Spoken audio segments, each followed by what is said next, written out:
আমরা শিক্ষা খাতে সরকারি বিনিয়োগ পর্যায়ক্রমে ও ধারাবাহিকভাবে বৃদ্ধি করে জিডিপির 5% উন্নীত করার লক্ষ্য নির্ধারণ করেছি।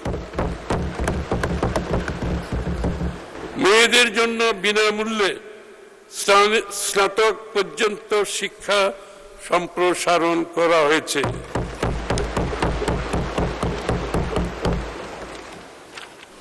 স্পিকার, এই পর্যায়ে সরকারের অগ্রাধিকার অনুসারে খাতভিত্তিক কর্ম পরিকল্পনা ও প্রস্তাবিত বাজেট কাঠামোর সংক্ষিপ্ত বিবরণ তুলে ধরছি। খাতভিত্তিক বিস্তারিত বরাদ্দ পরিশিষ্ট ক সারণী 4-এ সংযোজিত।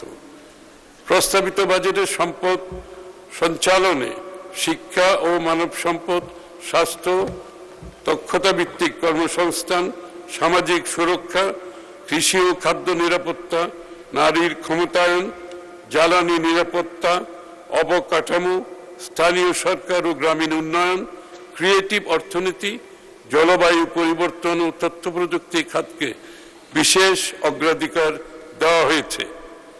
শিক্ষা ও মানব সম্পদ উন্নয়ন। ফেসিবাদের দীর্ঘ সময়ে ভেঙে পড়া রাষ্ট্র কাঠামোর সবচেয়ে সংকটাপন্ন খাতগুলোর একটি ছিল শিক্ষা। তারুণ্যের আকাঙ্ক্ষাকে ধারণ করে যে জুলাই গণঅভ্যুত্থানের মাধ্যমে আজ আমরা গণতান্ত্রিক বাংলাদেশে ফিরে এসেছি, সেখানে অবশ্যই আমাদের ভবিষ্যৎ প্রজন্মের জন্য এমন একটি বাংলাদেশ গড়ে তুলতে হবে যেখানে শিক্ষার্থীরা সৎ, যোগ্য, দক্ষ এবং দায়িত্বশীল নাগরিক হিসাবে গড়ে উঠবে।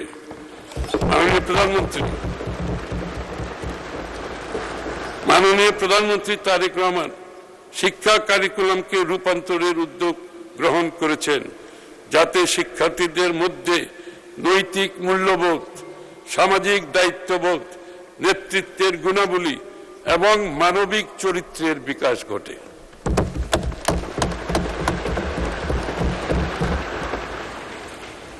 আমরা শিক্ষার্থী ও শিক্ষকদের জন্য এমন পরিবেশ করতে চাই যাতে তারা আধুনিক শিক্ষা, প্রশিক্ষণ ও সুযোগ সুবিধার মাধ্যমে নিজেদের সর্বোচ্চ সম্ভাবনা বিকশিত করতে পারে। আমরা শিক্ষা খাতে সরকারি বিনিয়োগ পর্যায়ক্রমে ও ধারাবাহিকভাবে বৃদ্ধি করে জিডিপির 5% উন্নীত করার লক্ষ্য নির্ধারণ করেছি।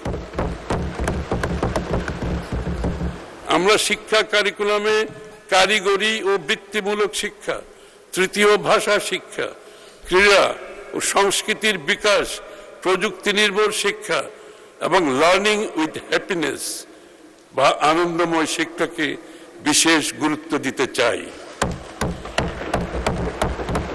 আমরা সেই কাঠামো গড়ে তুলতে চাই যেখানে একজন শিক্ষার্থী তার নিজ মেধা, পছন্দ বা আগ্রহ অনুযায়ী দক্ষ কারিগর, প্রযুক্তিবিদ, কৃষি উদ্যোক্তা, গবেষক, শিল্পী, শিক্ষক, ব্যবসায়ী, ক্রীড়াবিদ কিংবা অন্য যে কোনো পেশায় সমান মর্যাদা ও সাফল্যের সঙ্গে নিজেকে প্রতিষ্ঠিত করতে পারে। প্রতিষ্ঠানসমূহে শিক্ষার্থীদের সুপ্ত প্রতিভা বিকাশে ক্লাব ভিত্তিক সহশিক্ষা কার্যক্রম যেমন বিতর্ক, বিজ্ঞান মেলা, সাংস্কৃতিক অনুষ্ঠান, সাহিত্য চর্চাকে উৎসাহিত করা হবে। বাংলাদেশকে একটি দক্ষতা ভিত্তিক অর্থনীতিতে রূপান্তর করতে ষষ্ঠ শ্রেণী থেকে পর্যায়ক্রমে সবার জন্য কারিগরি শিক্ষা চালু করা হবে। শিক্ষাক্রমে বাংলা ও ইংরেজির পাশাপাশি বাধ্যতামূলক তৃতীয় ভাষা যেমন জাপানিজ, কোরিয়ান, ম্যান্ডারিন, আরবি, ফ্রেঞ্চ, জার্মান ইত্যাদি কারিকুলামে অন্তর্ভুক্ত করা হবে। এই লক্ষ্যে আমাদের সরকার তৃতীয় ভাষা জ্ঞান সম্পন্ন শিক্ষার্থীদের মধ্য থেকে সেই সকল দেশে উচ্চশিক্ষায় গমনেচ্ছুদের 10 লক্ষ টাকা পর্যন্ত ঋণ সুবিধা প্রদান করছে। মেয়েদের জন্য বিনামূল্যে স্নাতক পর্যন্ত শিক্ষা সম্প্রসারণ করা হয়েছে।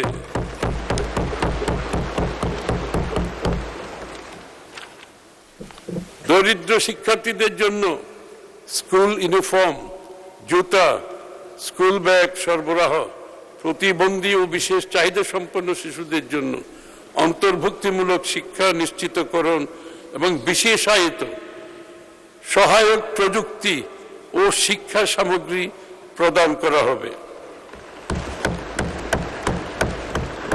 ছাত্র ছাত্রীদের পুষ্টির চাহিদা মেটাতে সুস্বাস্থ্য নিশ্চিতকরণে মিড ডে মিল কর্মসূচি চালু ও পর্যায়ক্রমে সারা দেশে সম্প্রসারণ এবং ছাত্রী ও শিক্ষিকাদের স্যানিটেশন ও হাইজিনকে প্রাধান্য দিয়ে স্বাস্থ্যসেবা নিশ্চিত করা হবে।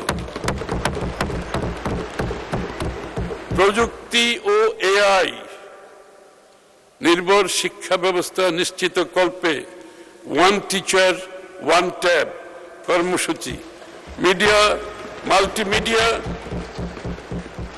মাল্টিমিডিয়া ক্লাসরুম স্থাপন, বিনামূল্যে ওয়াইফাই সুবিধা সম্প্রসারণ করা হবে।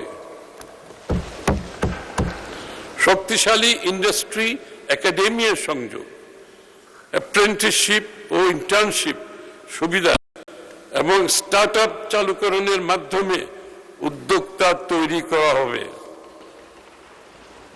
আমরা ব্রেইন ড্রেইনকে ব্রেইন সার্কুলেশনে রূপান্তরের লক্ষ্যে কাজ করছি। বিদেশে বসবাসরত বৈশ্বিক জ্ঞান, দক্ষতা, অভিজ্ঞতা সম্পন্ন উচ্চশিক্ষিত বাংলাদেশিদের দেশের শিক্ষা ও গবেষণা ব্যবস্থার সঙ্গে সম্পৃক্ত করার উদ্যোগ গ্রহণ করেছি। সরকার গবেষণা ও উদ্ভাবনে গুরুত্ব প্রদান এবং কার্যকর পৃষ্ঠপোষকতা নিশ্চিত করবে।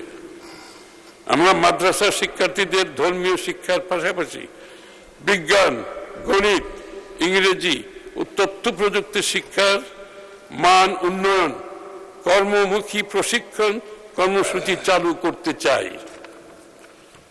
আমরা শিক্ষা খাতে আগামী অর্থবছরে শিক্ষা খাতে বরাদ্দ জিডিপির 2% উন্নীত করে মোট 1,36,606 কোটি টাকা বরাদ্দের প্রস্তাব করছি।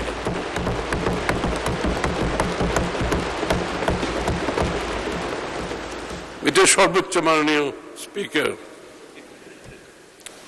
যা 2025-26 অর্থবছরে ছিল 87,206 কোটি টাকা, জিডিপির 1.39%।